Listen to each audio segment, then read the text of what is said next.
Hey there, Grumpy Old Fart here. I'm doing an advanced Dungeons and Dragons advice video. I'm titling this one Session Zero. I've touched on this topic in other videos. Back in the day, we never had a Session Zero. We showed up, made up a character if we needed one, and jumped into the game. Session Zero is a relatively new idea in gaming, at least for me it is. Session Zero is where new players meet up, decide what characters they want to run, create those player characters, and have a sit down with the Dungeon Master about how he's going to run the game and what he expects of his players. That seems absolutely 100% perfectly logical to me. Part of me wishes we had something like this back in the 70s, but to be honest, part of me is glad we didn't. Not having a Session Zero and having the Dungeon Master be as vicious as possible right out of the gate makes for effective and resilient gamers. In our modern world, however, with younger gamers as soft as our world is with participation trophies and 3rd, 4th, 5th, 6th, and 7th round do-overs, maybe a Session Zero has become a necessity. I don't know.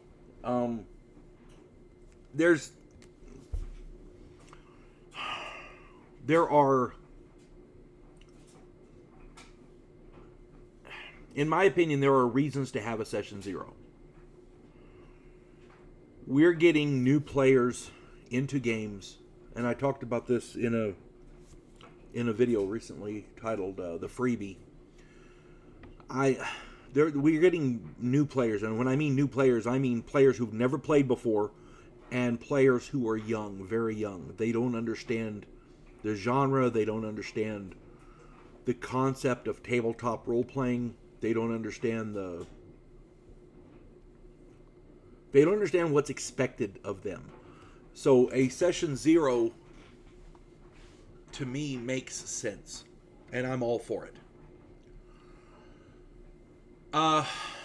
Evidently, the place where I game now, evidently they used to have Session Zeros, but the person who ran games before didn't want them, and whatever. It's not that's not on me.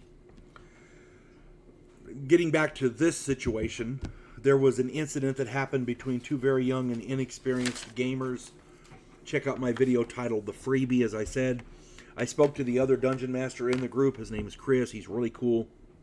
He wants to mandate a Session Zero from now on, and he wants to do that in order to alleviate that situation, and I am all in favor of that. Amen. I gotta say, the two kids in question could have really benefited from the kind of Session Zero that Chris is talking about, especially the one who rode down to the 40 Yaki. Yeah. And again, I gotta say, these kids, they're good kids, and they are going to be really great gamers. The only thing they're lacking is what every young gamer lacks, and that's experience. You only get that through playing. So I only hope that they continue in our game so that they can get that experience. If a Session Zero will help all of that along, then count me in. In this case, maybe you can teach an old dog a new trick or two. It sure is a far cry from when I started. The first 5 characters I ever created died horrible deaths in the very first game they played in. The very first game sessions they died. It was a steep learning curve, but I learned. I learned how to keep my player character alive, and I learned how to be as effective as possible in combat. A lot of people nowadays, I have found out that people call that power playing. What's the other term they use? Min-maxing. Maybe so. Because in learning how to make your characters effective as possible in combat back in the day, role-playing took a back seat. It really did. But that was par for the course back then. Maybe I need to sit in on a Session Zero and learn the ropes. Again, it's never too old to learn something new. And oh my God, I'm an old dog. Next year, I think it's in July, I will have been playing tabletop role-playing games for 50 years. And I'm learning from Chris. He's such a good game master. I am learning from him. I hope he's learning from me. I'm very, very fortunate to have this gaming group, and we're fortunate to have these younger kids who want to play. Because the kid, even the kid that rode down, I watched that video, the freebie. The kid that rode down, he's a good player. He's going to be an excellent player. He, like I said, the only thing he lacks is experience, and you don't get that without playing. Now,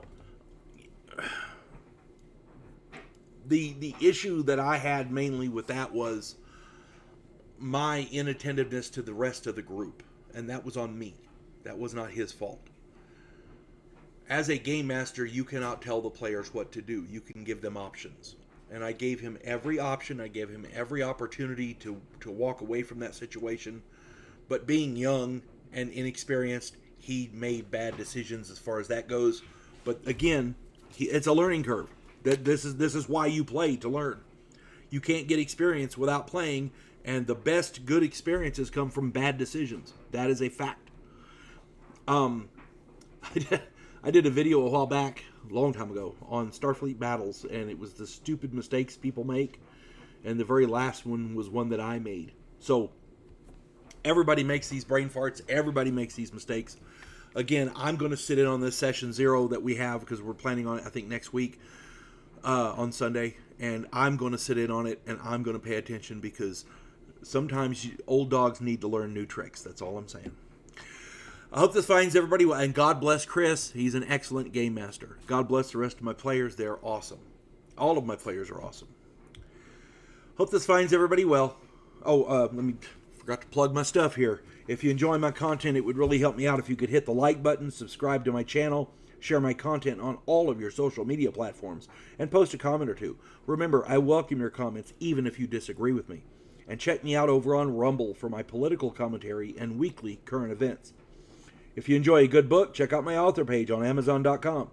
My pen name is H.L. Anderson. You can find all of my books there, including the 4-book science fiction western series, and I've got more planned. It's called Drifters. It's at its heart, it's a shoot 'em up, fist fighting western, but it's